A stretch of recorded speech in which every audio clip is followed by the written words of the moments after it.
Hi, everyone. Welcome to the show. I'm your host, Bernadette. Tonight we have Steve Stockton on our show, and it's going to be a great time like always. I want to welcome you to the show if you're new, and if you're returning, welcome back. I can already see we have a bunch of familiar faces in the chat, so it's going to be a great night. So let's just get Steve in here and get started. How about that?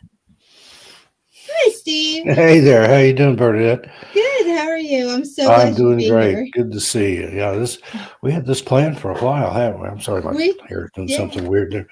Oh, it's okay. You look good. Thank you. So, how have you been? What's new? Well, I've got a new channel, Among the Missing. That's my missing persons channel. I'm in the chat as that, but parted ways with the channel that I used to be with. Went out on my own and started this one. There she is in the chat, Midnight Society. I That's see my her. lovely Yeah. bride to be. I was just telling Bernadette all about you backstage, but I just kind of struck out on my own. Just things didn't go as planned over there, and I'm enjoying my autonomy. About 6 weeks in, I just passed 61,000 subscribers today. So I've got a huge fan base, huge following. I love every one of them, and it's nice to be doing my own thing. And like I said, to have that autonomy, I answer to God, missing people, and my audience, and there you go. And of course, Midnight Society. She's up there just below God. Well, congratulations on new channel. Like I Thank said, you. couldn't happen to a And nicer person. your thing that you were telling me about, is that public knowledge? I think I saw it on Facebook. Yes. She's There's everyone. expecting, folks. Congratulations. Now, is Yeah. this your first one, or do you have more kids? No, it's my second. It's my second. Yeah. So Well, I already congratulations. have a little. Yeah, I You've got already have a that little boy. glow He's about like you. 4. Yeah. Now that I've gotten over being very sick. Yeah, I was very sick in the beginning. Mm. A few shows I had to cancel, and yeah, Oh, bless your heart. it was bad. Morning sickness and all that good stuff. It's not as fun as they make it out to be. Trust me, it's not. I didn't have it with my first one, but this one, it's giving me a run for my money. So Yeah, yeah, watch out for that one. Say 4 years apart. That's a good spacing there. That yeah, way, the yeah, little one's got a big brother. So yeah, and Big Brother, he's excited. So Milo's yeah, well, that's excited, good. and we're all Sometimes excited. there's a little jealousy there when you've got one and another one comes along. I wouldn't know, but Yeah, that's what I hear. I was raised as an only. My I've heard that too. only brother was Go ahead. 17 years older than me. I was a late in life unexpected baby. So by the Mm-hmm. time I came along, he was already grown, married, moved out, and had his own kids. I was an uncle the time I was 4. And my nephew Oh, always seemed like my little brother, and my actual brother seemed more like an uncle or something. But we got a lot closer later in life after my parents passed away. mm-hmm. See, I'm an only child, so I always I kind was of want to raised have a as an big only, family, so and yeah. yeah, that was me. And then now that I talk to people that have big families, I'm kind of glad that I don't. And Midnight Society, she was raised as an only too, or she was an only, so we have so much in Mhm. common. Onlys just kind of have that vibe about them. Oh And yeah, my best friends were my dogs and books, and exactly. lived on 26 and a half acres out in the country, and just made my own fun. I had my own adventures, taught myself woodcraft and wood lore and survival Mhm. skills as a child. So I mean, because what else are you supposed to do when it's just you? You have to find something to occupy yourself. So yeah, that's what I used to do. I used to like roam the entire mountain up where we live because I'm from around here. So yeah, that's what I used that's to the do. way I was. Out of that 26 and a half acres, only about 5 of it was cleared off. So I had Yeah. woods and rocks and a bee tree and Mhm.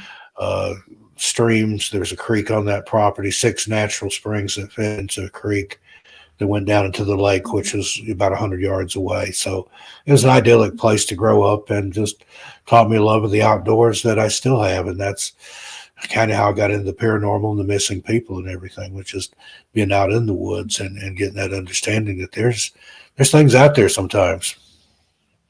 Yeah, no, I totally agree with you. Before we continue, I forgot to mention if you guys have questions for Steve, you can go ahead and put them up. We'll get to them towards the middle or end of the show. So I will be watching just in case you guys have questions. Make sure they're in caps as well. So your new channel, Among the Missing, is it Mm-hmm. you're continuing your work? Yeah, I'm still It about the can be. missing people. That's just Mhm. something that's been laid on my heart to do. And I mean, you think about that, if especially as a parent, if you had a child that went missing, Yeah. how awful that is. My daughter was missing for about 20 minutes once when she was little, and that's just the most empty, hollow, gut Yeah. wrenching feeling. And then I can't Yeah. imagine. I mean, anytime a parent outlives a child, it's a tragedy. But for that child to go missing Mhm. and maybe never be found, you don't have any closure. You can't even start the grieving process. It's a terrible thing to think about. The Dennis Martin case, for example, that was the first one that I was ever exposed to. Mhm. Happened in my hometown. Dennis was just a few months older than me. I was 5 going on 6. He was 6 going on 7. And I've followed that case from day one, Father's Day, 1969, and it was a real loss of innocence for me that a child about the my age could just go missing and never be found. And I've got somewhere 2 scrapbooks full of clippings from that case where I followed it. And I thought every day, he'll be found today. He'll be found today. And Mhm. it's 50 something years now, and he still hasn't been found. No trace And of him. that's heartbreaking. Yeah, It that's heart is, and like no. and I Yeah. met his dad, and just he was a broken man. Mhm. He passed away, I believe, 2015 on my birthday, Halloween, no less. And Mhm. just he never had that closure. I saw an interview on one of the local stations there in Knoxville, Tennessee. I think it was the 40th anniversary of Dennis's disappearance. And he said, he always expected one day there'd be a knock at the door. And he'd go to the door thinking of somebody else who wanted to talk about Dennis. And he'd open the door and there'd be a handsome man standing there and say, "Yes, can I help you?" And the guy would say, "Dad, it's me. It's a Dennis. Oh. I've come home." And the boy, you talk about just ripping your Yeah. heart out and stomping that sucker flat. But that Oh. sadly never happened. I hope he has closure in the afterlife. Yeah. I think you're trying to make me cry, Steve. Don't do that. Don't do I'm that. not Nobody crying. wants to You're see crying. it. No, I, yeah, I, but exactly. I've told No, that story that's before and sad. actually Yeah. had tears. And it's the Yeah. same with some of these cases when I record them, particularly the children. I have to Mhm. like stop and walk away because it upsets me so bad. And the children in particular, their little Yeah. faces haunt me in my dreams and stuff. I've dreamed about Dennis Martin. I've dreamed about Kyron Horman. I've dreamed about Dior Coons. All these kids that just they can't be accounted for. It's a tragedy. Yeah. And it is heartbreaking. I mean, I've never lost my child, but I've lost sight of him in the backyard, like because we have some like shrubs and That's stuff. bad, and that's all it takes. Those exactly that few seconds, and he doesn't answer, and it's like I'm screaming like a mad person, and he's like right here. I'm like, I called you, but the first time I call you, you need to answer me, and it's just I could imagine losing your Yeah, child. yeah. My daughter, she was about That's 3, heartbreaking. That really is. and it was at a playground in Oak Ridge that had been old school had been there, and they'd torn the school down and made a big playground, and it backed up to the green belt, which was big natural property there that never have anything built in it, but there's hiking trails in there, and just suddenly she wasn't there, and I took off down to the green belt, and there are people hiking down there. Have you seen a little girl about this big? Well, her mother had stayed there where we were at, and turned out they had some tractor tires Mhm. half buried in a little curvy thing for kids to crawl through. And she was hiding in there, and she could hear us yelling for us. She thought it was funny. She thought it was just the greatest prank ever to hide. But it was awful for that 20 minutes. It was the worst 20 minutes of Yeah. my life. Like it's not funny. It may be funny to you, but it's not funny to Yeah, us. So she thought it was yeah. funny Oh at the my time, goodness. but she got a good talking to and explained to her, how Yeah. what a bad feeling that would be to not be able Yeah, to find her. exactly. Oh my goodness. And you also have, besides Among the Missing, you have a true crime channel that you've come out with. Yeah, that one's just in the works. It's called True Crime Breakdown. We've made one Mhm. video so far, and it's not even on the channel yet. I premiered it on Among the Missing because it was about Mhm. Israel Keys, the serial killer, and it ties in with the missing. There's some of his victims that have never been found. So Mhm. I think it was the Color family or a couple in Vermont that he murdered, and he never did tell where the bodies were. So there's a tie in there. But what we're doing with that, we're taking some of these cases and doing a deep dive into them.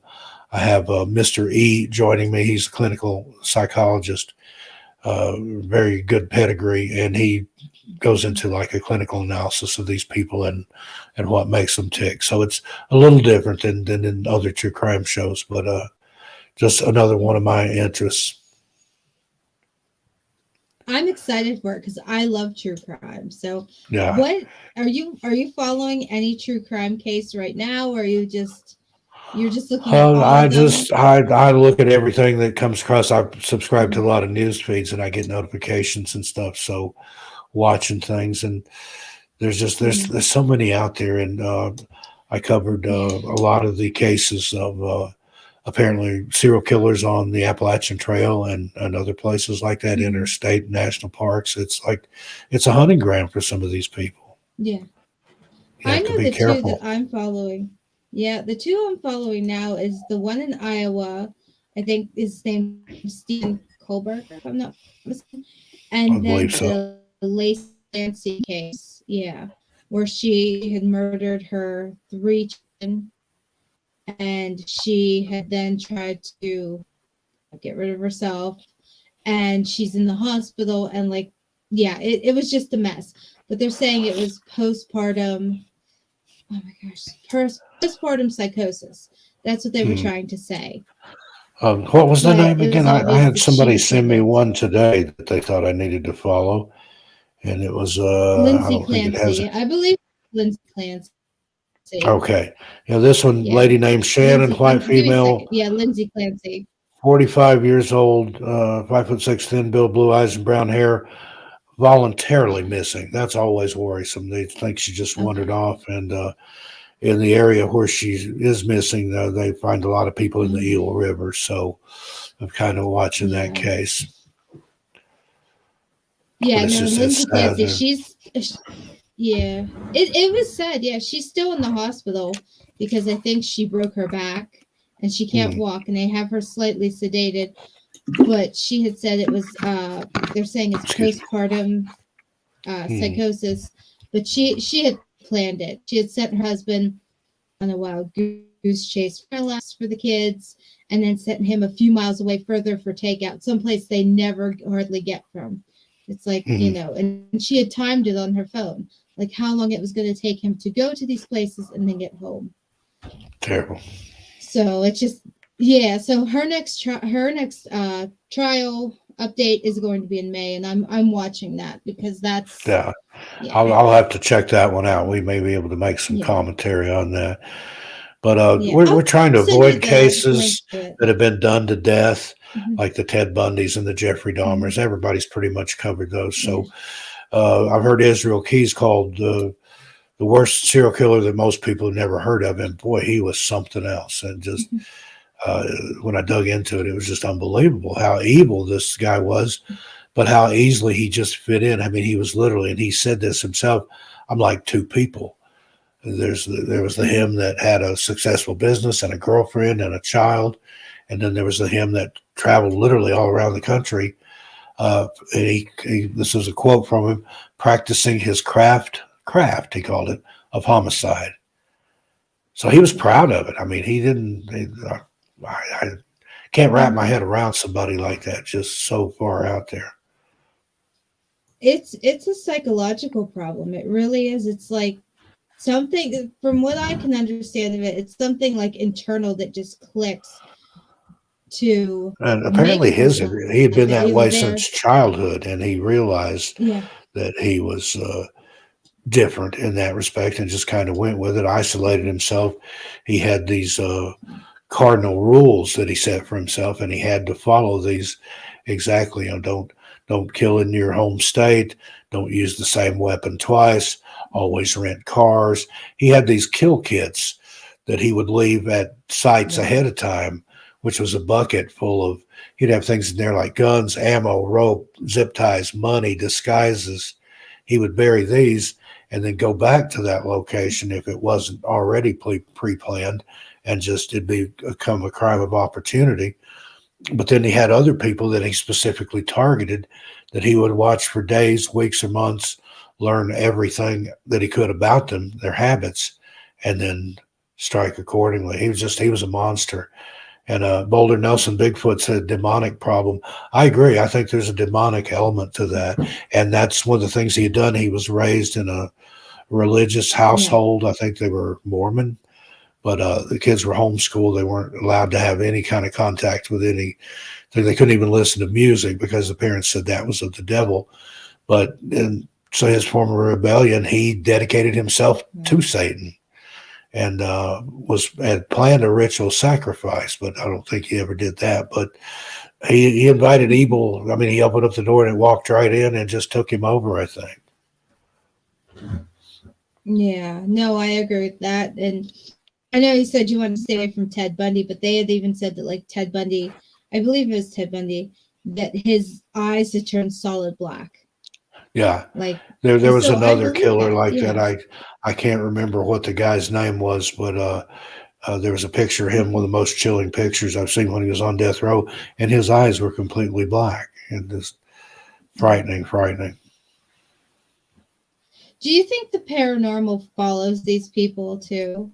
Do you think, like, demonic possession, things like that, follow serial I think killers or that's people an who kind of element go? in there. I think there's something that drive those Mhm. people.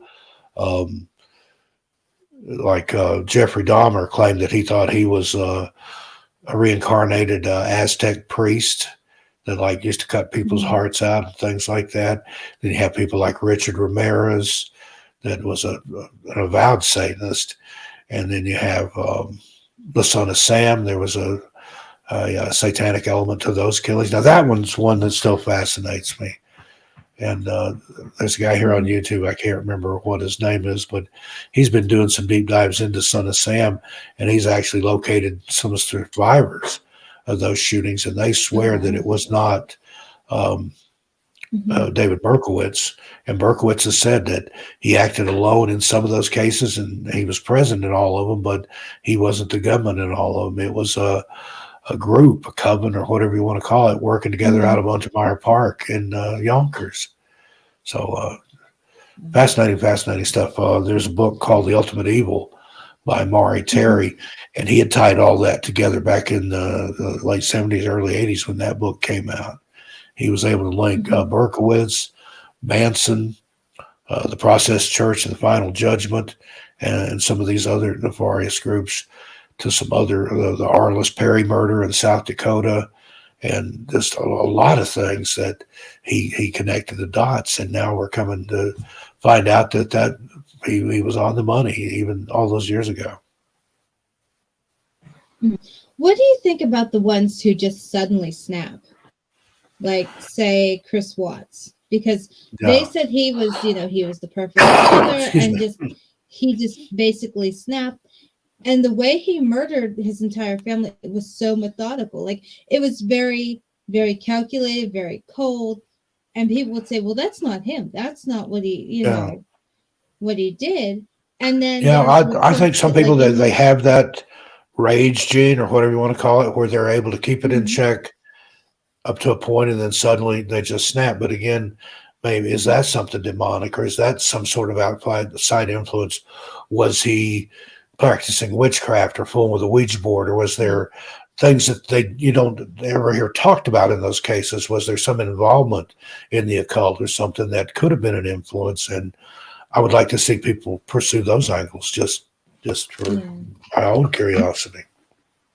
I've seen body cam footage of the police, and they had tracker dogs with them, or they're either tracker dogs or cadaver dogs, and they had been in the Watts home, and the dog went into this closet, and you heard a low girl laugh, and the dog just froze, and the two women who were there, the two handlers were like, did he step on something? Like, they were Yeah, searching the floor, I've and seen they that couldn't find video. anything. It's chilling. Yeah. Yeah. It is. It is. And they've said that inside his cell that he sees his daughter dancing. Like, the one that was one took ballet, and he says to the guards, like, she's in here dancing. She's like right here, and the guards are just like, what do you want us to do? We don't see anything. Like, Yeah. we can't do anything. But yeah, I mean, I think something that's either for him at least. I think that's karma, him seeing his daughter, but it's chilling to I hear hope about so. them finding her. Yeah, I hope so too. Karma's Trust a me. thing. Yeah, Yeah. there's people out there that I wouldn't want to be on the receiving end of what they've got coming. No, I totally agree with you. I totally agree. Um, what else are you into besides this? Is there anything coming up on the horizon? Oh, lots of things. I told you I'm getting married. That's the biggest thing. Yeah. But I've got several books that I'm working on. I've got a couple of film Mhm. scripts that I've had tinkered around with. I've also got a UFO channel called Saucer Cult, and that's the older UFO stuff, the pre-abduction, pre-Betty and Barney Hill, like basically from the 40s up until about that time, back when it was flying saucers and little men and robots and stuff before the Mhm. whole abduction thing. I just, I mean, I get all that. I spoke at a UFO conference in San Francisco last year and drew Mhm. parallels between people with abduction experiences and people that have gone missing and came back in the stories that they told. So there's kind of like some overlap there, but Mhm. I don't get a lot of the abduction stuff, and so to me that's definitely not fun. But when I was a kid, UFOs were fun and exciting, flying saucers. Yeah. So I've got that, and then I've got Insomniac Radio Theater, which I have LibriVox and old BBC recordings that are in the public domain. Now there's some just amazing, amazing stuff. I'm an insomniac myself, lifelong, and I try to run something over there just about around the clock. Audiobooks or radio Mhm. dramas and things for people to listen to that don't have anything else to do and want something to listen to. And then, of course, I've got Oh, that's 13 good. Past Midnight. That's my oldest channel. That's my paranormal, supernatural sandbox over there. You're a very busy guy. You I really are. am. I mean, I admire That's that about you. insomnia. I've made it work for me. I'll be 60 this year on Halloween, and I've Oh. squeezed at least two lifetimes of experience in there. I've been around the world twice. I've lived all over the country, Mhm. held all kinds of jobs, and then I found out I could do this for a living, and no stopping me now. Give me a microphone, wind me up, let me go. No. And you're But great at it. That's what we I'm a love. You're great raconteur. at it. I'm a You're entertaining. storyteller. This is what I was born to do. Mhm. People tell me my voice Yeah. it relaxes them. I have a lot of people that are chronic pain, PTSD, fibromyalgia, Mhm. insomniacs like myself. They like to listen to my voice. So, it's my the gift that was given to me, and I give it to other people. That's what I like to do with the Mhm. gift. So, if my voice helps you, then right on. Yeah. It's a little off No, today. I you're just wonderful. did an hour and a half over on another show before I had to come over here and then deal with a toothache on top of everything else. So I'm not in my best form tonight, but I'm happy to be here. Oh no, you're wonderful. Trust me, and I feel bad about the toothache. I do. Ah, Um, like I said, last I've time had you. gout in the past, and gout is 10 times worse than the toothache. Mhm. So this is nothing. Oh. Oh, I don't know about gout, but I've had toothache, so I can just say, yeah. Gout Oh is my like a gosh. toothache See. times 10, but in either your big toe or your ankle, or you can get it in a lot of different places, but I Hmm. always have it in the extremities like that. Oof. And I had a doctor show me those uric crystals under like a microscope. Hmm. They look like little shards of glass. So they get down in your soft tissue, causes it to swell, and then any slight movement at all, it's like being Hmm. stabbed by thousands and thousands of tiny little shards of glass. And I mean, you can't even Ooh. stand like the sheet to touch your toe and that sort of thing. So I'll take a toothache over the gout any day. Preferably neither Yeah, I one, can but imagine. if I get to choose, Yeah, we over Christmas we had the virus over Christmas. I don't know if we're allowed to say it on YouTube, but guess what virus we had? And yeah, it was the that first time thing we've that's had been it, going around. and it felt like the thing that's been going around. Yeah, it for me it felt like shards of glass were trying to come out of my skin. Wow. That's how bad the That's that. pain Have was. you Like ever I've heard of never had pain like that. Morgellons disease? Have you ever heard about that? Yes, Where I've people heard of that. literally Yeah. have little threads or wires or strings or Yeah. something they come out of their skin. And Yeah. it's bizarre. That's when you said that, it just kind of made me think of that. But I haven't had Yeah. that. I've been directly exposed to it Yeah. at least twice that I know of. Mhm. Everybody around me got it, got sick, but I Yeah. don't catch colds or flu or anything. Normally, I have sinus issues and gout, and Mhm. that's about it. But I'm allergic to everything. It's ragweed season here in New Mexico, so that's Oh. part of the reason I sound like this. But yeah, I Yeah, was that ragweed's awful. Sandy, my channel manager, writing head writer for my channels. She moved me out here from Portland, Oregon. Actually, Mhm. her husband got moved to Albuquerque for his line of work. They moved down there. They sold me their house here, so I got out of Portland. Portland had descended into madness, and I'd been there about 15 years, and just wasn't the place that I originally moved to and fell in love with. So I like it here in the high desert, though. But yeah, we caught it, or she caught it at a truck stop. Mhm. I think somewhere in Idaho. We pretty much drove straight through. She got it, tested positive. I got a little Mhm. sick, but I tested negative. So go Yeah. figure. But I've got the RH negative blood, if you believe in all that. Like on Gaia.com, they talk about that. Green eyes. I don't know if you can see or Mhm. not, but I've got alien blood, so I don't That- catch a lot of stuff. Oh, And that I would explain a do lot. I'm not from this too. planet. I'm just Yeah, visiting. I do too, though. Yeah. No, I have that orange negative blood too. So, but I got Uh, it. See, the kiddo had it first. We think he got it, and we thought it was the flu. It wasn't the flu. We didn't test him, and uh, then I started getting sick, and I was the one who got tested. And so my husband, it was just, and then we're uh, like, it came back in 3 seconds. It like, oh, great. It was awful. uh, It was. The other last time you and I sat down to talk was on your show, 13 Past uh, Midnight, and you told some really good stories about Disney. Have you thought of like okay. doing either like a show on Disney, or do you remember? Oh yeah, I I worked for feel like I'm Disney. putting you on the spot. I Sorry. was a cast member. I Yeah. was a live show production manager down there. I'd previously worked for Nickelodeon, and when they packed up and Mhm, moved everything to Burbank, I jumped ship and went over to Disney. And mhm, that's probably one of the only regrets I've ever had is not following Nickelodeon to Burbank, because Disney's just it's a horse of a different color, as they say. I was not happy at all there. They want it to be the happiest place mhm. on earth, but behind the scenes, it's not a very happy place. I'm here to tell you. Yeah, you were telling us some of the horror stories and things like that from that. Do you think Oh you'll yeah, ever do a like show on that? Because that was no, very I'd like to. interesting. Somebody else has asked me to do one like that. So if I could do it and get in trouble, because Yeah. Disney's got all kinds of lawyers, but everything I tell is backed up by Hmm. the truth and proof.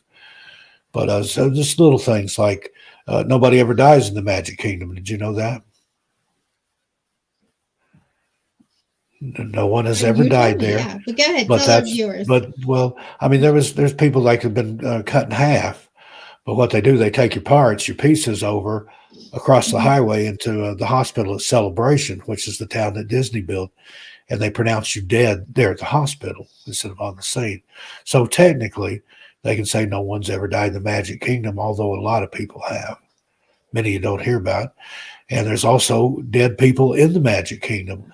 One of the things that they were always on the lookout for, people going into the Haunted Mansion attraction and spreading their loved ones' ashes in there. But just to let you know, if you've got that idea, they go through every night and like deep clean that, vacuum it out, and everything. So you're scattering your ashes in the wrong place. If you do it in there, it won't stay there. But I do like the idea of that though, because it tells you on the ride, Hmm. what is it, 999 ghosts. There's always room for one more, whatever. So, and another secret Yeah. there is a person, a very wealthy businessman. I can't reveal the name, but he is buried on Magic Kingdom property in Florida. That was his final wish, and his widow Oh. was able to work it out. And it's off in the woods. It's if you know where to look, you can see it from the monorail. But there is an unmarked grave out in kind of in the swamp there, actually. And that's a lot of people don't know that. There's an underground. There's tunnels all under the Magic Kingdom. When you're first walking in and you go up the hill to go to Main Street, that's built up on a rise. That was all flat. They built the tunnel system and everything first. There's holding cells under there. There's changing rooms, all kinds of offices and stuff under there. Then they piled dirt on top of it and then built Main Street USA on top of that. So there is underground tunnels at Disney. Mm-hmm. And that's amazing. I think we'd like to go explore that. Walt has an apartment there above the firehouse where on Main Street where he used to stay, Mm-hmm. and there's a light in the window that never goes out, and that's in his memory. Because what they used to do when he was there, they would turn that light on to let all the employees, all the Mm-hmm. cast members know that Walt was on the property. And after he passed away, they keep it lit all the time. Mm-hmm. And if you've ever been to, it used to be Fulton's Crab Shack. Prior to that, it was I can't remember the name. It looks like a riverboat, but it's docked permanently there at downtown Disney. And it's actually not a boat at all. There's a basement and everything there. But that was originally built Mm-hmm. by the Imagineers, so Walt's wife would have a place to go and eat breakfast in the mornings. I can't remember what her name was, Lily, I want to say. But there's all kinds of secrets there. I don't even know he was married. Yeah, I didn't even know he was married. But no, that's fascinating. If you're ever inclined, I would love to hear a show about that. I think everyone else would too. Yeah, I'd like to. I need to sit down and write all these out because fascinating. they just kind of come to me in fits and starts. But yeah, there's a lot of Disney secrets. Like I said, I just don't want to get sued by the mouse. Disney World, where a mouse built a trap for a man. You have to use code words. Yeah. There you go. You have to try and figure out some And code words. and it's not just there. I mean, like all the Disney parks have little secrets and stuff. If you go to Disneyland, the original in Anaheim, California, when you go on to Pirates of the Caribbean, you go down that first big drop. If you look up, you can see like a dining room in there. That's Club 33. That's a secret members only club. The waiting list is several years long. It's mainly for corporate sponsors and people like that. And that's the only place in the Magic Kingdom where alcohol is served. But you have to be a member or be with a member to even get in there. And there's animatronics in there. They only have like in Club 33. Mm-hmm. Oh, I was going to say 3. It's true there's like 33 members, or there was some kind of something like that. That's some kind of cult, basically. A lot of people have tied that to the Illuminati and things, 33rd degree Mason and things like that. Mm-hmm. So I don't know about all that, but it's there. There's animatronics in there. There's even hidden microphones in there that aren't supposedly used. But Walt's idea was to install those in the chandeliers above the table, mm-hmm. so he could eavesdrop on the guests and see what they're talking about. Oh, because that's not weird at all, right? Walt was a very strange individual. He was a little odd. Oh my goodness! Truly a visionary, though. I mean, that experimental prototype community tomorrow, Epcot. He envisioned a lot of things that we're seeing now. He thought of that back in the '60s when he was designing the place. And D.A. Weissong, good to see you here. No. She's one of my friends on Facebook. And indeed, Walt was a 33rd degree Mason. Oh, was he? I did not know that. Yeah. Oh, wow. So there's lots of symbolism. There's lots of little hints and things, the hidden Mickeys. Now, that's kind of a thing with the tourist. But just about anywhere you go, there are many, many, many of the little, the circle with the mouse ears. They're hidden all over the place. And I think there's a book that you can buy that'll help you find some of those. So they're big on the symbolism and the numbers, and it's. So I think there's something in the water there. You can be written up for not smiling, and they have families that pose as tourists, and if they see you within sight of visitors and you're not smiling, you get written up. Now the only exception are the people that work in the haunted mansion. They're not allowed to smile to keep it creepy. Mm-hmm. And back when Disney owned MGM Studios, I bet there in Florida, at the end of the day. Oh, it did. Just Uh, Exactly. Oh my gosh. but it's almost an indoctrination when you're a new hire. Yeah. The first thing they run you through, they have a class. It's called traditions. It seems like it's a few hours long, but it's one of those things you Mhm. have to be on time. They close the doors immediately when it's supposed to start and lock them. You can't come in late, and I think you only have two chances to attend one of those meetings, or then you don't work there anymore even before you start. But it's this whole thing that they show you about Mhm. the Disney view, the Disney. It's really it's an indoctrination. I mean, what can you say? And it's just Mhm. it messes with your head. Yeah. And people who Indeed. like go to the park, they're very Yeah, if you have obsessed to with like the frown, you whole. have to be out of Yeah. sight of the guests. I said visitors or tourists, but they are Yeah. guests, and everybody that works there is a cast member, whether Mhm. you're invisible or not. Most of the time, I wasn't. Like I said, I did live show production. I ran around with the clipboard, made sure everybody was doing what they were supposed to do, and that was another thing. Like if there was a bulb out, you had to call an electrician to come and change the bulb. And if there was stuff in his way, he Mhm. couldn't move it. He had to call a teamster to come and move it. Well, the teamster's on a 15-minute break. And I got in trouble one time. I went and got a ladder and climbed up and changed a bulb myself and Mhm. got written up for it. The union filed a grievance against me or whatever for because I'd insulted the electrician's union, the carpenter, because you Oh, had to get the ladder from the carpenter. You have to change one bulb, call electrician, he'd yeah. call a carpenter, the carpenter would call a teamster if he couldn't get to where the ladder needed to be. And then you'd have to call a houseman to come and clean up after everybody. So I was tired of that. I went, found a ladder, I stood it Easy. up, I climbed up there, I had the bulb, I changed the bulb, and yeah, I got in trouble with the electricians union, the Teamsters union, the carpenters union, and no telling who else. But that was probably severest reprimand I got when I was there. And it was like Oh all my those union gosh. stewards and That's me are in that's there, and they're insane. all ganging up on me. You're not supposed to change the light bulb. You can't move that ladder. You can't shove that stuff out of the way. What are you Oh doing? my You're just a gosh. stage manager. See, I didn't last long there, and I Yeah. fled for Las Vegas. I don't blame you. I wouldn't have either. Now I'm gonna put before we get to questions. Hold on, let me see. I is my husband for anyone who doesn't know. So that first job he's talking about, I worked at the same place he did, directly across from where he was working at, where they had him stationed, and I didn't know as a teenager because I had moved. I had moved to a different county at the time. So we basically worked at the same theme park, and I can agree with him. It was horrible. Are you allowed to mention the theme park or give us a hint? It was horrible. You faded out on me there a little bit. You glitched just a little. Oh,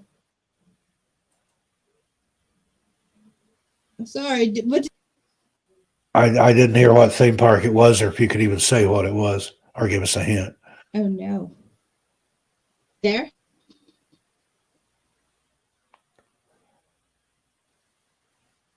Hang on. I think we lost some sound. Can you hear me, Steve? Yeah, I can now. There for a minute, I couldn't. Okay. Okay. Sorry. So, what did you hear before we cut out? I'd ask you if you could tell the theme park or give us a hint, but I didn't hear an answer. So if my question is no or no to that answer, then never mind. I just wondered Oh where it was. no. No. Thomas actually put it in the chat. It was wow. It's like it's literally down the road from us. So we live very close to it. Okay, what states I'm located in? So I'll put this up. Yeah. It's in Where? Pennsylvania. Oh, okay, Yeah, it's in Pennsylvania. I'm not sure the exact address, but I would say it's Ligonier, Pennsylvania. I'm not sure.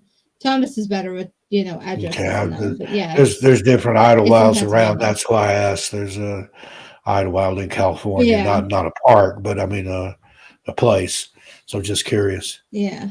But yeah, that theme No, park work, yeah, it's here in it's Pennsylvania. not what it's. Now, when I worked for Nickelodeon, they had the studios there and a theme park and stuff, but I was inside. I was a live show production manager there. So, Mm-hmm. but That I'm kind of glad I is. didn't follow them to Burbank because all the paths that I've been on have led me to where I am Mhm. right now, and I'm the happiest I've ever been. And sometimes just one little side jaunt could have changed everything. So if I had to go through everything I've ever been through to get where I am today, I'd do it on hands and knees through broken glass because I'm the happiest I've ever been with everything in my life. Exactly. Never I give feel up, the never same settle. way, and it's Don't funny how. just hang in Mhm. there. Yeah, I Jose no, I Sanchez. I agree was with you, and wondering. it's funny how. We started talking about this, and the stream started. Okay. And I've had that happen. I've been on shows where I Mhm. was maybe talking conspiracy theories and stuff, and have the internet go out. Oh, geez. But no, I agree with you. It's amazing how you make one little turn left or right, and then it just sets you on this path. But It's the I butterfly believe it all effect. happens It for a reason. literally is. Yeah, And I don't believe in coincidence. I think everything happens for a reason in its own time and when it's supposed to.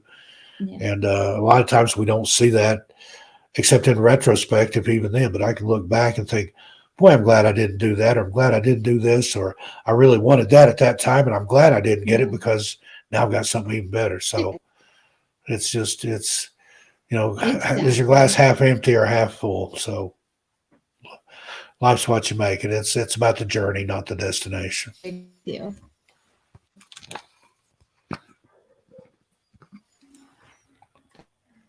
I to get questions. All right. Some other Butchering things the to talk about username. those Disney parks. So let's see. They have there's a video that you can find on there Hmm. where they're what looks like a ghost walking out of the haunted mansion and through the security gate, and I think it turns and goes toward Frontierland.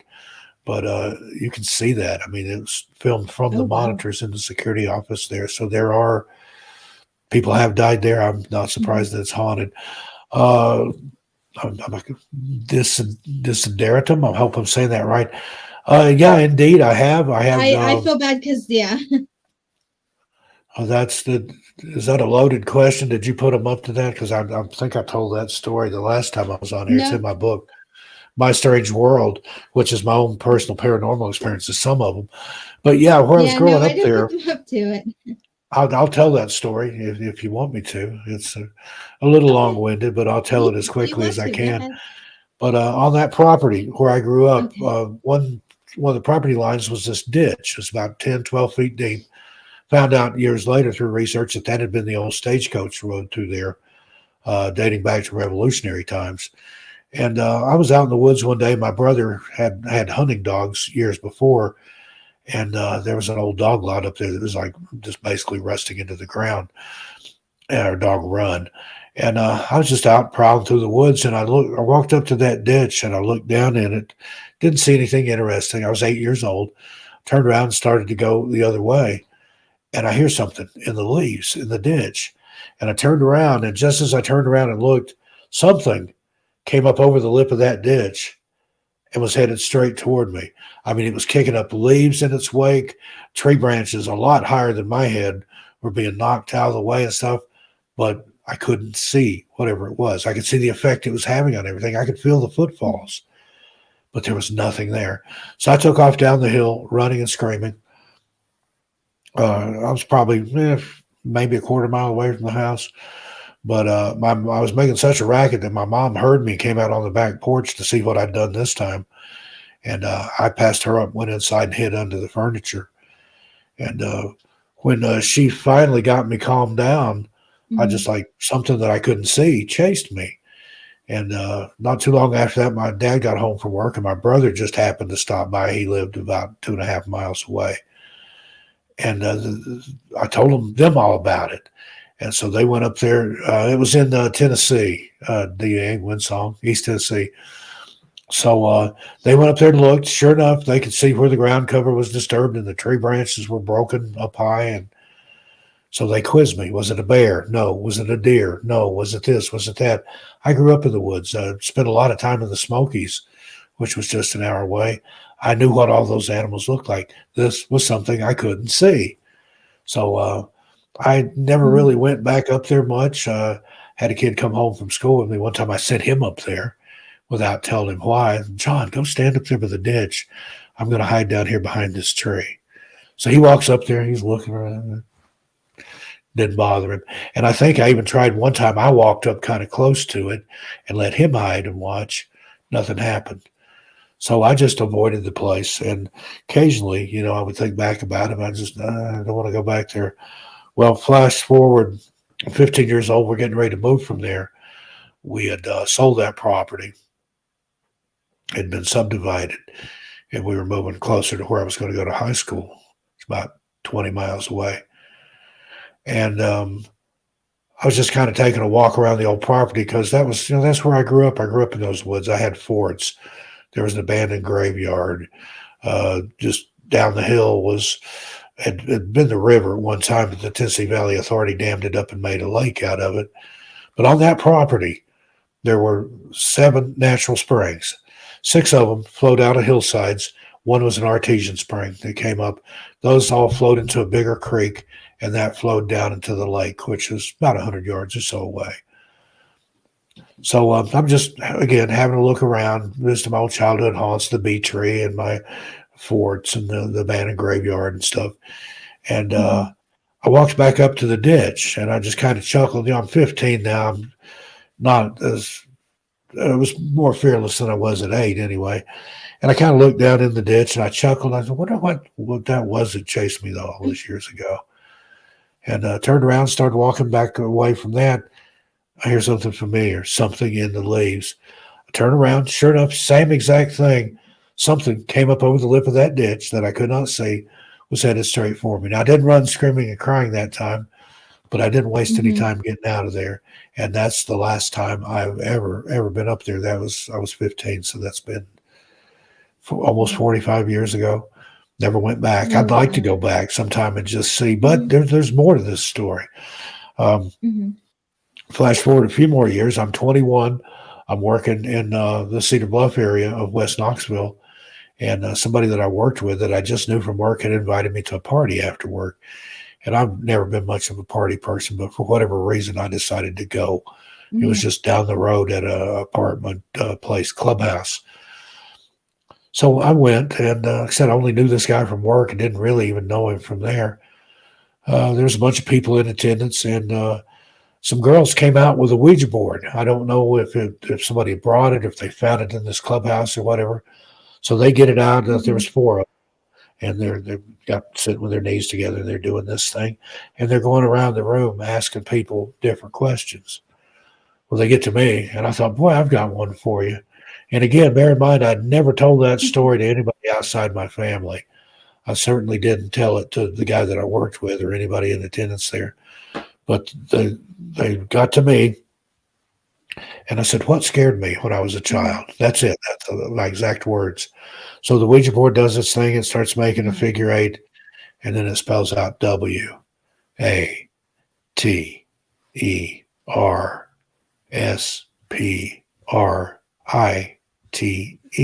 water sprite. And they looked at me. I just shrugged my shoulders, and they started joking. Well, maybe the board's Mhm. thirsty. It wants some water. It wants a Sprite. Ha ha ha ha. Well, they moved on to somebody else. But I thought Mhm. about that. This was in the days before the internet. Hey, Kathita Cat, great. Thanks for popping in. She's a friend of mine. Um, the Mhm. next day that I was off, which I think was the next day, was why I'd agreed to go to the party. I went to the big library in downtown Knoxville, and I went up to the reference librarian, Mhm. and I said, "What can you tell me about a water sprite or a water spirit?" So I sit down at a table. She goes off into the stacks. She comes back in a few minutes and has this big load of books and drops them down.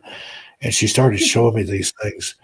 There was I always get these confused. There was a naiad and a dryad, and I think it was the naiad that's the spirit of the water, wood sprite or Mhm. water sprite or water spirit, and then there's a dryad, which is Yeah. an elemental type creature as well. That's a guardian of the woods and of the forest. And of according to the Ouija board, what I encountered, those fall under the umbrella of the Fae. If you really dig into the Fae, the fairy folk and the hierarchy there, elementals and water and wood spirits and things fall under the umbrella of that. So, according to the Ouija board, that was the Fae folk that I encountered, a naiad, a water spirit, or water sprite. And I don't know why it didn't like me, because it never chased anybody else. But for whatever reason, it didn't want me up there. Aw. True story. Aw. I could see that. Okay. That is interesting. I mean, you have to wonder why it singled you out. That is interesting. Well, I've always had experiences and stuff. I mean, from early childhood, like 2 or 3 years old, I saw things, I heard things, I experienced things.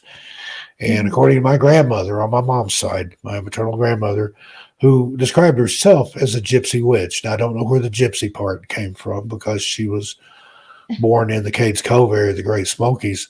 But I'm thinking somewhere back in the lineage, there was an old country that they came from. But according to her, she's the most superstitious woman I ever met. My mom had a big family. There are 10 kids, 9 brothers, and my mom, one girl. So she knew all the boy tricks. I couldn't get away with anything. But according to my gypsy grandmother, now she told fortunes. She read tea leaves and coffee grounds and animal entrails, phrenology. She could tell things about your personality by the bumps on your head, kind of like palmistry, but with your skull. Yeah. Out of all those brothers, there was a lot of grandkids. All of them were married at least once, some of them several times. Had one uncle who's used to boast that he had been married 7 times to 6 women. The only mistake he ever made. And I was married the same one twice. And I thought, well, Unc, sounds like you made a few mistakes there. But anyway, out of all those grandkids, I was the only one. It's a big deal down south, especially if you're superstitious. I was born with a veil over my face, a caul. They call it being born in caul. All it is, it's the afterbirth, the amniotic sac. It was still stretched over my head when I came out, and they had to cut it away. My granny got it and kept it. I don't know what she did with it. She was at my birth. My mom, they knocked her out with twilight sleep or whatever they used to give women back in the 60s. But my granny would have midwifed it if they had let her, but they kind of made her stay back. She had done that. She had birthed babies. But she got that afterbirth, the veil, and kept it. It's supposed to have all kinds of powers and stuff. But in her superstitious mind, that marked me as a special child. I had abilities. I had sixth sense. I had third eye, whatever. Again, I don't claim any powers and things, but I have been very aware of things since a young age. But and just because of that, and being the only one born that way out of dozens and dozens of grandkids, she kind of took me under her wing. There you go, Suji. People born with a caul over their face are said to be psychic. So that's what she believed. She didn't call it psychic, but she had ways of knowing things that she had no way of knowing too. She was scary. She looked like a witch. She looked like a Grimm Brothers fairy tale witch to me when I was little. I was terrified of her. But she passed away when I was 13. I'd give anything if I had 13 more years with her. But that was where I got the original epiphany that I had at her funeral, to start writing these books and cataloging these stories of the weird, the supernatural, because she knew all of them. But maybe it was just like a little nudge from her on the other side. I think it was. And again, she could read my mind. I thought there was, we used to have to pass by a house where years before, kids had been playing in the yard. One kid chased a ball out into the highway and got killed on the spot. And that had been a cautionary tale for me. That's why you don't chase a ball into the street. But anytime we went by there, I could feel something like a little tingle or something. Well, one particular evening, we were on the way to Granny's house, Mamaw, we called it. I was on the way to Mamaw's house. And I was laying in the back seat reading a comic book. This was the late 60s. Nobody cared about seatbelts. And I felt a little tingle. And I looked up, I raised up and looked. Sure enough, we were passing by that house. So I just went back to my comic book, didn't say a word about it, didn't say anything to my parents. We get there, it's about a 25-minute ride. My mom and dad are carrying stuff in. She whisked me off into her quilting room. She lived in a big old Victorian farmhouse. And this quilting room had once been a formal dining room, but she would sit there in the wintertime and hand piece quilts together. And that's where she would always take me because she'd go there and draw the curtains. So they didn't have a door, but it had a curtain over the door frame. Mm-hmm. And she would tell me these things and teach me these superstitions or sayings or how to keep good luck coming or how to ward bad luck off, how to get rid of the evil eye, all this. And if I could repeat it back to her satisfaction, she would reward me, usually with a Hershey bar or sometimes a crisp new dollar bill. And back in the late 60s, $1 bill is a lot of money. I could buy 5 or 6 comic books and still have enough for an icy. Yeah. But that's how she bought my silence. But that particular evening, she was talking to me about how you feel things. Sometimes you have a feeling. You have that gut feeling or whatever. And I was misinterpreting her. I was, like 7 years old, 8 years old. And I said, yeah, I have feelings. You can hurt my feelings. You can pinch me, and I feel that. And she said, no. Yeah. She says, Stevie, I mean, you feel things like that spot on the highway on the way here tonight. And you could have knocked me over with a feather. I didn't say a word about that to anybody, but she knew. Not like scary or anything. Knew. Yeah. It's like, exactly. She's in my head. She can read my mind. Oh, my God. But I met a lady much later in life. She was elderly at that time. She's passed away now. But when she was in high school, her and 2 other girls had walked to go see Mamaw Bessie. That's what everybody in the community called her, to get their fortunes told. And this particular lady, her name was Anna, said she's deceased for years and years now. But they had to walk a couple of miles to get to where my grandmother lived. And on the way there, Anna's just kind of joking with the other girls, like, I think it's a bunch of hooey. That old woman's full of it. I don't believe it. I'll go along with it, but I'm not going to put any stock in it. Well, they get there. They knock on the door. My grandma comes to the door. And, Mamaw Bessie, we're here to get our fortunes told. And she looks them over and she says, I'll tell your fortune and I'll tell your fortune, but I won't tell yours because you don't believe in me and you mocked me. And Anna said the same thing as me. I said, I wanted to dig a hole and crawl in. There's no way she could have heard what I said because we were miles away and on the way there when I said that. But somehow she knew. Who knows? But she had powers. Very good. She must have been very good. Well, yeah. I talked about her reading animal entrails. I'm jealous. I love her reading from her.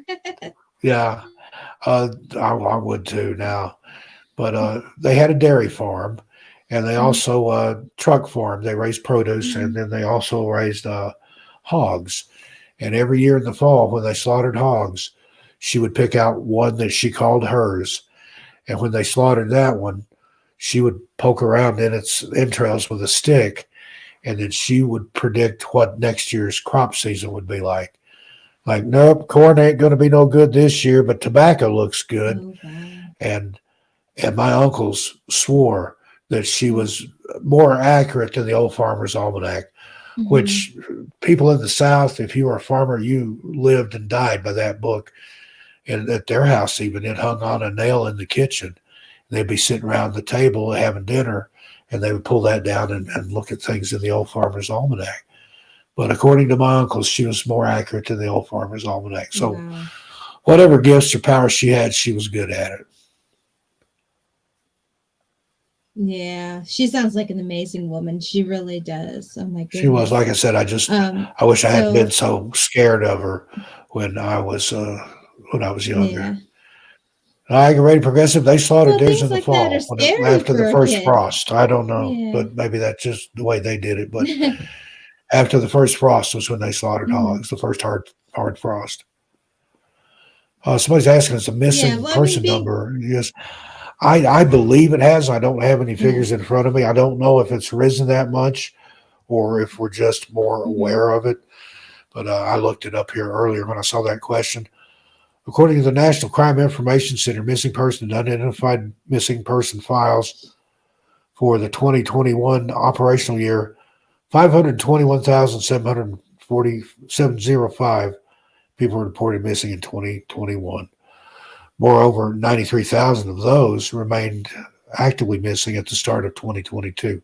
So it looks like it is going up. Now, some of those figures can be misleading because They count runaways, people that have disappeared multiple times, people that are found will still be in there sometimes.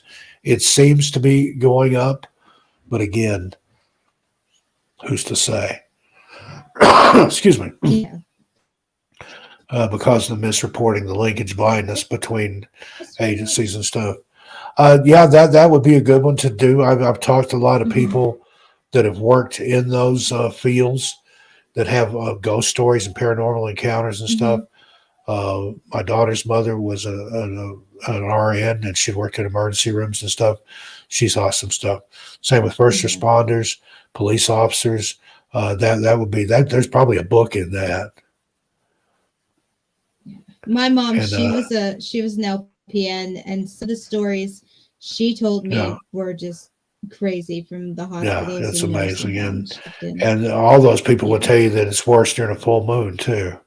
People get crazier during a full moon. That's where you get lunatic.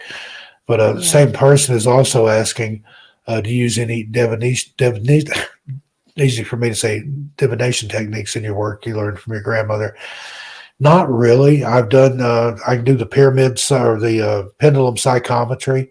I've tried that, like map dowsing, to as far as locating missing people, but I haven't had much success with it.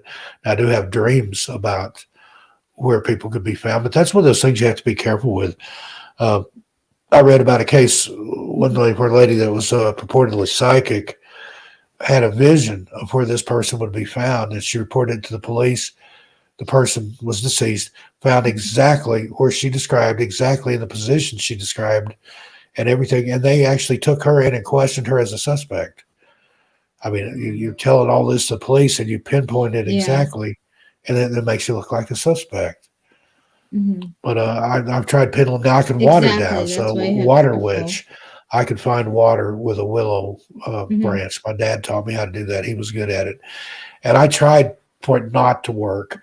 I held that branch just as tight as I possibly could, but the fork of that was pointing down so hard. It was green. I Hmm. just cut it. The fork of that branch dipped down, or the point of that branch, I was holding the fork. There's a certain way you have to hold it. But Wow. it pulled the bark off in my Hmm. hands. That's how determined it was to point down when I'm trying everything I can do to keep it held up. But I can Oh, also, jeez. I used to read cards. I can read tarot cards, but I don't do it anymore. Hmm. There's some bad karma, some negative energy or something that goes along with that. Now, the oracle cards, I can do those and they don't seem to bother me. Hmm. But my grandmother would not touch tarot cards. She took just a regular deck of playing cards and added her own images to them, which is basically what a Lenormand deck is, if you know Hmm. about card readings. But she liked just the old playing cards. And I had good Yeah. success with those. And like I said, I could read the tarot. A lot of times I didn't even need the cards. I used to read for people. Hmm. And I had a girl walk in my door one time. And I didn't even let her get all the way in. I'm like, I don't need to read the cards. He's cheating on you. And she's just like, how'd you know what I was going to ask? It was written all over your face. Of course, a lot of that Yeah. is just a skill of observing people and body language. And I can cold Hmm. read a person. You think I can read your mind, but it's like Yeah. these guys that play poker professionally. There's tells that you look Hmm. for in people. It's the same way with reading people and their personality. It's not a parlor trick or something. It's just something I know how to do.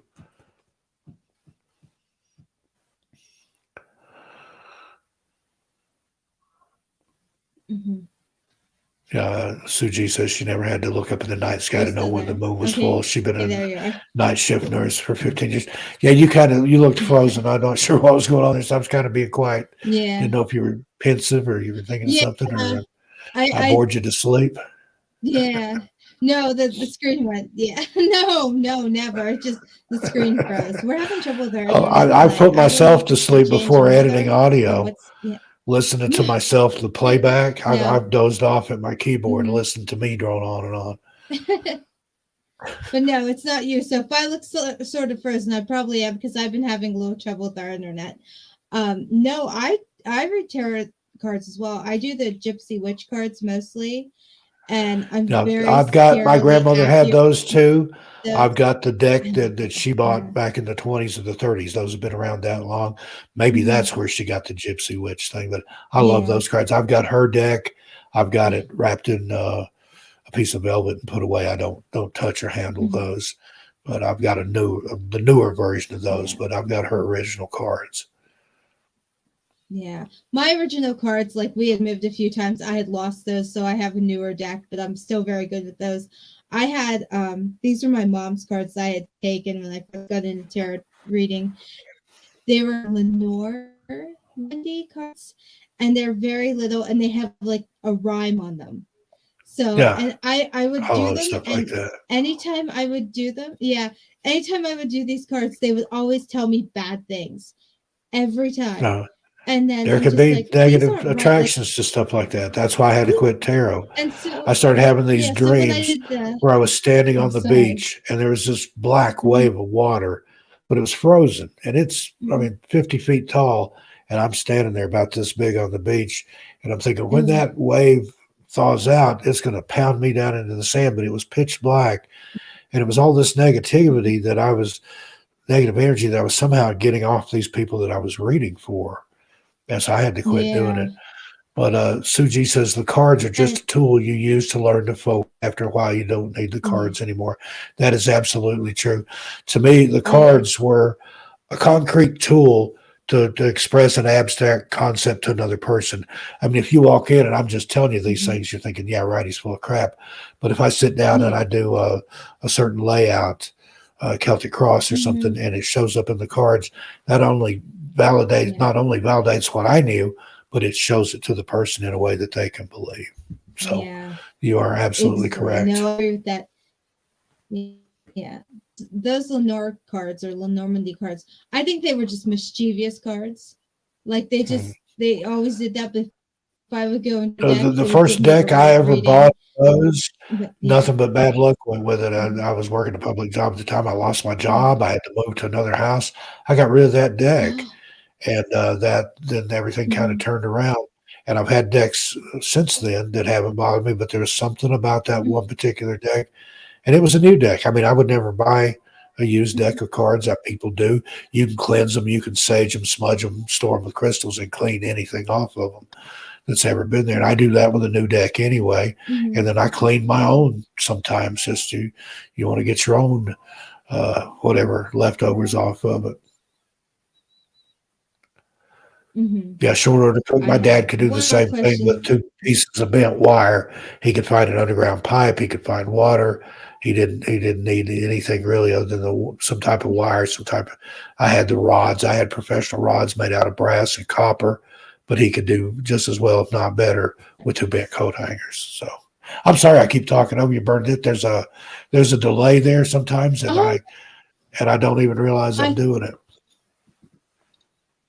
oh no, you're fine. It's okay. It's fine. Trust me. It's one of those Well, nights. It's Well, I have you're no the idea what's host. going on. You Trust me. graciously had me in here. I'm not going to come in your house and put my feet on the furniture. Oh, it's fine. I wouldn't care if you did. Trust me. It's fine. So I'm gonna put this up because somebody. How about you tell every site?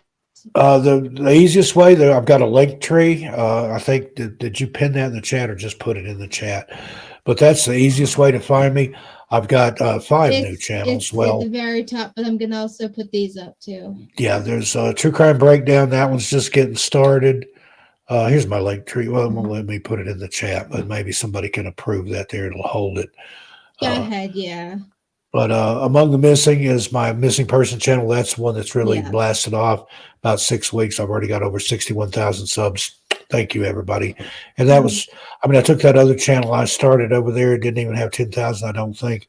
And in about 2 years' time, I built that to over a quarter million with people were there to hear me. And the way it went down, that was my biggest regret. I Mhm. never got to tell anybody bye. Nobody was ever told where they could find me or anything. And it's just been through blind luck and a Reddit thread that I have those 60,000, but I'll have a lot more once people find out where I'm at. So spread the word there. Help me out. I appreciate it. 13 past midnight. That's my Yeah. paranormal channel. Saucer cult. That's my UFO channel. Um, I have to Mhm. think. I'm doing. This is all a one man show. I And do if you, everything it's except the okay. writing, and then my fiance helps me with some of the Mhm. back office stuff. But Insomniac Radio Theater. That's I think is that 5. Among the I think Missing, so. True Crime Let me Breakdown, 13 Past Midnight, Insomniac Radio Theater, Saucer Cult. there Yeah, it that's is. I'll 5. put it. And I've actually got a comedy channel waiting in the wings, but that's for another time. Thank you for doing Oh that. I wow. appreciate that. Come check me out. There we go. You can subscribe to that Problem. link tree because I'm going to be adding more stuff. And if you subscribe to it, it doesn't cost a thing. But every time I add a new link, it'll update you. So that's the easiest way to find me. And I'm all over the internet. I guest on a lot of shows like this wonderful one here. This is one of my favorites. I was on Bernadette's inaugural show. I didn't know it at the time. Thank you. But she'd asked me to come on. I'm like, yeah, You sure. were- And then it wasn't until I got here that I found out it was your very first show, and I felt so honored. And that made me very happy. I was excited. Yeah, I was very excited. Well, I'm 'cause I good just friends took a with shot in the Lon, dark. I'm and like, he's never going to want to be on my no-name show. if Lon thinks you're good people, then I think you're good people too, and you are. I enjoy coming on and talking with I you. appreciate it. Lon is And one of the I best, apologize so. that I do most of the talking. It's easy to get me to talk. The hard things get me to shut up. But that's why a you're lot of people fine. like to Trust have me me, as a I guest. think we all love that you talk. You wind me up and let me go. Put a microphone in front of me, then that's you have to mute me to get me to shut up. You know what? That's the best kind of guest. We have one more question, if you don't mind taking it before you go. I've had what I believe to be Bigfoot sightings when I lived in the Jose? Pacific Northwest, but not in the area that I grew up in. Although that part of East Tennessee, there was some what I believe to be Bigfoot sightings, but it happened to my brother and one of the guys he was out hunting with one night. That's in Strange Things in the Woods. That was my first book. It's stories from friends and family and things. Paranormal, for the most part, there's some that are poignant, some that are funny, but it has that common theme of being in the woods. And strange is subjective, but that story's in there. And you find those on Amazon and wherever fine books are sold. My publisher likes me to say that. Do you have an audiobook? Do you have audiobooks? I do, but people get upset about that. My publisher, when I went with the traditional publisher, they didn't know that I did the narration and stuff. And my publisher messaged me one day, one of the partners, and said, Steve, we found the perfect guy to narrate your audiobooks. And I'm like, oh, really? And I didn't say anything. I just let them do it because it's less work for me. But I've had so many people jump in my business and say, Steve, how about your audiobook? And it's not even you. What the HELL is that all about? But don't tell my publisher, but all the stories out of most of the stories out of Strange Things in the Woods and My Strange World, I've narrated them over on 13 Past Midnight. You can find them over there, but just don't tell anybody. Perfect. So if we want to hear you narrate your own book, we got to go over there. That's perfect. Go over to 13 I have Past good Midnight. audiobooks, so now I know where to hear you do it. And they've offered to let me I redo them, and tend to I agree will with at her. some point. But Okay. Oh, great. I tend to agree with her. A 3-hour interview with you would be wonderful, but tonight probably isn't a good night. Since tonight's probably not the best night, but I'd love to come back, and I've already done an hour and a half other places, but I've done 3 hours and more before. Cisco Murdoch and I over from Journey Through the Gate Paranormal Portal podcast.